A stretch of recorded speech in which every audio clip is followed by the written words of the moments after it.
I'm here with Martin of SMC International. So Martin, tell me a little bit about what you do and for how long you've been doing it.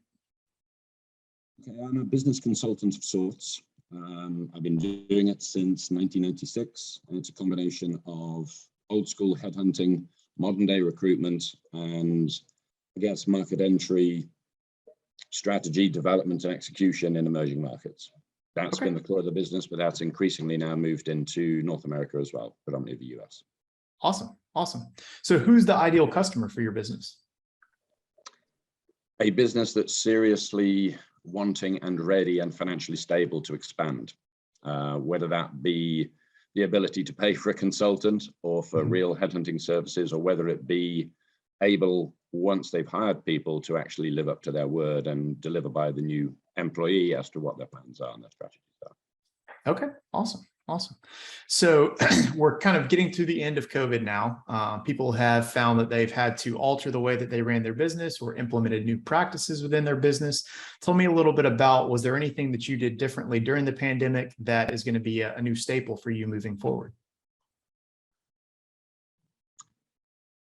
Yes. Contract structures. My contract with a given client.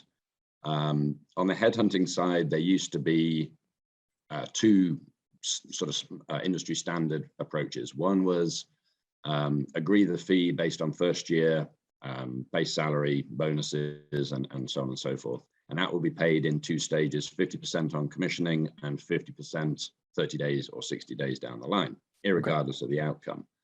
I was never 100% comfortable with that. So I worked on the base of 35% on commissioning, 40% on shortlist, the balance, when somebody accepts an offer, just to keep the skin in the game on both sides, from client side as well as my side. During the pandemic, there was a lot more concern as to where businesses were going to go, what direction they were going to follow, were they going to be in business in 6 months' time, all of that uncertainty.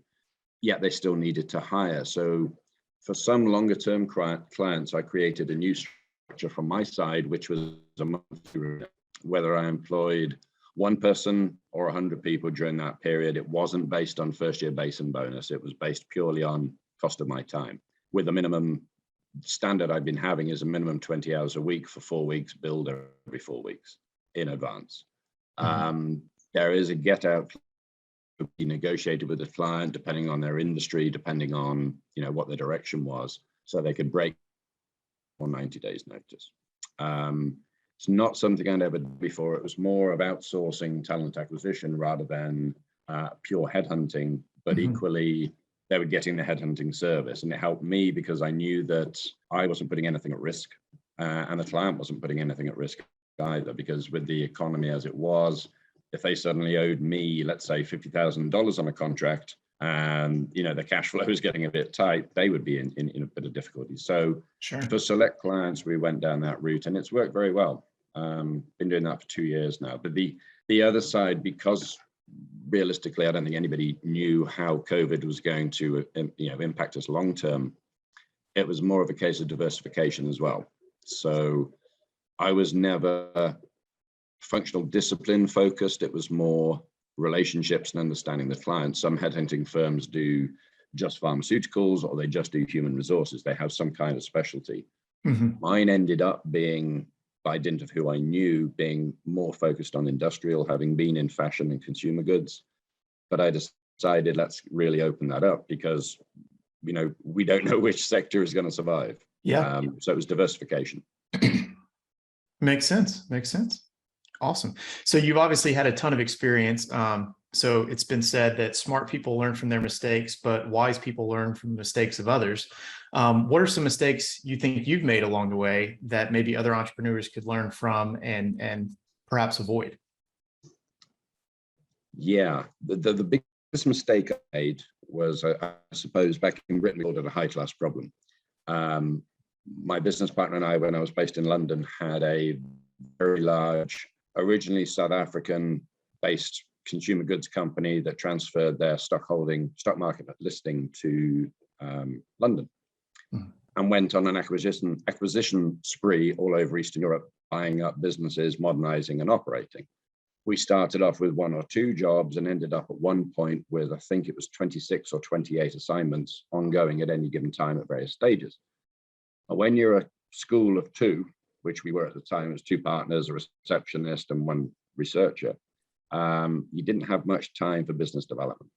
And all of our eggs were in one basket. And, you know, while it was operating and doing well, fantastic. You can guarantee X amount of income based on, you know, numbers and how many acquisitions they were making per month. Problem was you couldn't do any business development because your days were absolutely tied into execution. So the mistake I learned was not being flexible enough or structured enough, whichever phrase you want to look at, to actually set aside X hours per day, per week to do the business development. And what happened to us, that client was subsequently acquired by somebody else. So once that process started, all recruitment was put on hold and we were high and dry with sort of, oh, we haven't got any other clients. So it comes back to that, helped me, I guess, in the COVID period because I had to diversify. Number of clients, type of assignment, type of contract, having been doing blissfully well, thank you very much, previously, everything doing, you know, absolutely great with this one massive client, but that diversification, if I'd have thought about it at the time, would have helped me. That makes sense. Yeah, absolutely. I think there's a lot of parallels between that and what some industries are seeing during COVID. There's such a huge influx of customers right now that maybe they've dropped their business development or lowered their marketing action, and eventually that's going to go back to normal. You know, those customers are going to be harder to come by, and those that have persisted with their business development and with their marketing through the pandemic are going to see, you know, much better return after the fact. I think one thing I did after that sort of shock to the system back in the day when I lost my, you know, bread and butter customer, but which equally happened during COVID, I became much more challenging to the client. Sometimes it could have come over perhaps just precocious or telling them their job, but that's the reality was to say to them, okay, this is here and now. And as you were just saying, say you're cutting budget here to fund this over here, that's fine. But are you looking at the medium term? You've got to look at what the possible outcomes are going to be, because if you hire somebody now in this area, they're not going to be able to cross over into the other area when that needs to open up again. So shouldn't you do a hybrid, really pushing back on them and making them, even though I'm not an expert in any industry, it was more a case of making them second guess and really analyze where they were coming from, as opposed to firefighting, try and remain more strategic, because we saw a lot of people just fighting fires during COVID. How can we keep our doors open? How can we keep operating with the, you know, impediments put in our way, whether that be the mask mandates or nobody allowed out of their house, whatever it was? How are you going to transition people to working from home? And is that, I'm very proud of this bit, told a lot of customers that working from home, if they put their entire sort of administrative office space to working from home, they might have a big problem getting them back. And they had to, in my opinion, put it in writing that this is only going to be in place while there are the pandemic restrictions. But most companies didn't, and now they're having a battle to get people back to the office. And, you know, remote working is another thing that I learned during the pandemic. I think that in some organizations and some roles, it can work absolutely fine. I work from home. I have an office up in Atlanta, but I work from home because it's easy. I think if you're running a, you know, 10 plus people office building, work from home should be a bonus, a perk, 1, maybe 2 days a week. And yet I've spoken to a close friend of mine's brother who took on a new job with Delta Airlines, and he negotiated his contract based upon working from home 5 days a week in a serious finance position. And I said to him, I wholly disagree with that, because if nothing else, Delta's paying a huge overhead for you for that office that you're not going to be using, so you should take a hit on your salary. And I think that whole subject is one I'm still not sure one way or another which way it should be. I still think it should be a bonus or a perk, unless you're a new business that starts with everybody working remotely. That's a different kettle of fish. But there is a hybrid of it that I don't think anyone necessarily, in my opinion, has found yet. That's functional. Yeah, I think it's difficult to maintain that collaboration and, the ability to work well together when you are completely displaced from, everyone else that you're working with. You have to have It's a that very old strong connection. that old school, stand around the water fountain or stand around the coffee machine, Yeah. where you hear a few quirks and quips that you can think, that's why this is happening. You miss that if you're sitting at home. Yeah. But thankfully, I'm not a corporation employing hundreds of thousands of people, so I haven't got that challenge. But I do find it with some of the recruitment I'm doing at the moment out west. Two of the largest steel companies, steel fabrication and erection companies, where recruiting project managers, estimators, detailers and such, their first question is, can I work from home 4 days a week? And the president of one of those divisions is old school. And it's, no, I'm paying you to be in the building. There are 30 project managers. You need to be in amongst them to know what's happening. You need to be able to go to the fabrication shop and say, where's my steel? You can't do that sitting at home. They're not going to take you seriously. So I've lost a lot of candidates because they're used to that. And it's challenging. Yeah. Awesome. So who has been the best coach or mentor that you've had and why? Unequivocally young. Civil rights icon, politician, businessman, all combined. Grew up clearly, as history will dictate, in a very difficult environment where, if you were Black, you were second class. Managed to do what was, when he was a kid, unthinkable for a Black man to do, and has learned, for want of a better phrase, every trick of the trade. And I managed to sit next to him for 12 years and just soak it up. How he approached situations, scenarios, whether it be in a corporate environment, a government environment, or just a personal environment. Just an incredible human being that put everything on the line for everybody else and then thought about himself later. And if I could take 5% of the learnings that I got from him and apply them to my business would probably be 50% better off. And it probably is now. But if I keep on that process, remembering what he told me, and I still phone him a lot. And he's absolutely a mentor, role model for, doesn't matter your creed, your color, your religion. He's a special human being. Yeah. Very special. That's awesome. So we talked a little bit about some of the changes that you made during COVID. What do you think the future looks like for your business? Do you see any main challenges you'll have moving forward? The core one, I think, is going to be how business and industry in general adapts to this, the culture we just touched on, this work from home culture. It makes a huge difference to existing clients, and I think it will to clients going forward, because you combine that with some of the new laws that are going in state by state and are growing at speed, where as a recruiter or as an employer, you are breaking the law if you ask a candidate what their current earnings are. Those laws were brought in to protect gender bias, race bias, and the rest of it, for which I'm wholly supportive of.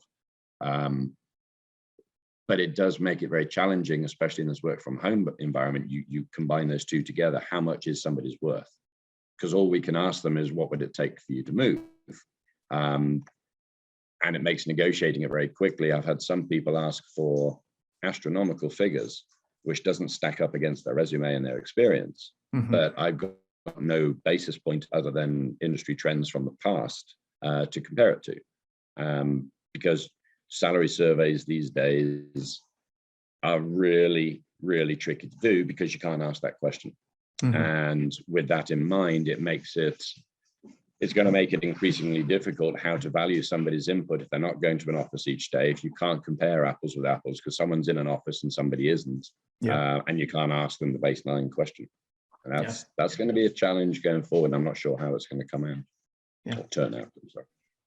Yeah, so I'm going to go off script a little bit here to dig into that a little bit more. So I think there's this perception now that especially younger people receive their raises and begin to make more money by moving from one organization to another, instead of, sticking with a company and growing with them. What have you seen as you work with younger people and in the recruiting that may, shed light on that? I'll be really politically correct here, haven't I? I'll give you an example. Some states, because there are so many components that come into play on it. One of them being cost of living. Mm-hmm. So if you live in Los Angeles, Greater Los Angeles, Los Angeles Metro, and let's say you earn $130,000 a year. If you move to Nevada, for example, where there is no state income tax and the cost of living for an apartment, for a house, etc., is 30–40% lower, the overall benefit for moving at the same salary just by relocating, your 130 is worth 165. Mm-hmm. Okay. The younger generation that I've experienced don't understand that and still want a 20% rise on their base. So realistically, they're saying, I want 155 in LA speak, which move that to Nevada is going to be around 180. Mm-hmm. That prices them out of the market. And is that based on greed or ignorance or a perceived self-valuation that is flawed? I'm not sure. But it is increasingly an issue with the younger generation. Older folks are much more, people my generation, they have a much more tangible black and white view on their net worth. Having been in an organization where, yes, if you stay here and give the time, you're going to get annual raises anyway. Mm-hmm. And if you really overperform, you're going to get extra bonus and probably extra promotion and so on and so forth. That was a lot more cut and dry. Mm-hmm. Until now, where it's a lot more vague. And a lot of it is going to be dictated by the client. Are they going to go with the current flow and current trends, or are they going to dig their heels in? One of my clients at the moment digs his heels in and says, yeah, no, however good they are, they're not going to come and disrupt my entire salary structure, because that's the other issue. Mm-hmm. You bring, some people are saying, I want 5 weeks PTO. I'm saying, you're 28. You normally get 5 weeks PTO when you've been a company 35 years. Yeah. 5 weeks PTO, oh, no, I can't do it. And so you go to the client and say, this is what they're asking for. And the client will say, I'm not recreating the entire paid time off system in my company. Yeah. Now, it could be that then the client loses a really good candidate. Yeah. And you never know until it happens. So it's going to be increasingly difficult, I think, until the key bit, are people going to carry on working from home or not? Because then at least you can compare apples with apples, because one client has said, if you're working from home, I'm taking 20 points off your salary. Mm-hmm. Because I'm not covering the overhead for you in the office for you not to use it. Yeah. Because that's going to be the other issue. If everybody starts working from home, there's going to be a glut of corporate offices available. Yeah. Yeah. And what are you going to do with those? Hard to repurpose those buildings. Absolutely. Absolutely. Awesome. Well, hey, Martin, I really appreciate your time today. What's the best way for people to get in touch with you as they watch this video? At the moment, it's slightly confusing. On my LinkedIn profile, it lists me at Harvard Group International, which is another search firm I'm a partner in. Okay. All of my contact details are on there. In due course, I will be changing that over, because I do the bespoke contracts that we discussed earlier on the monthly retainer through my own business, SMC International. But all of my contacts are under my Harvard Group connection. Okay, perfect. Well, I'll link some of those in the description here so people can reference that easily. And again, I really appreciate your time. It was great talking with you. My pleasure. Thank you for inviting me. Thanks. My pleasure.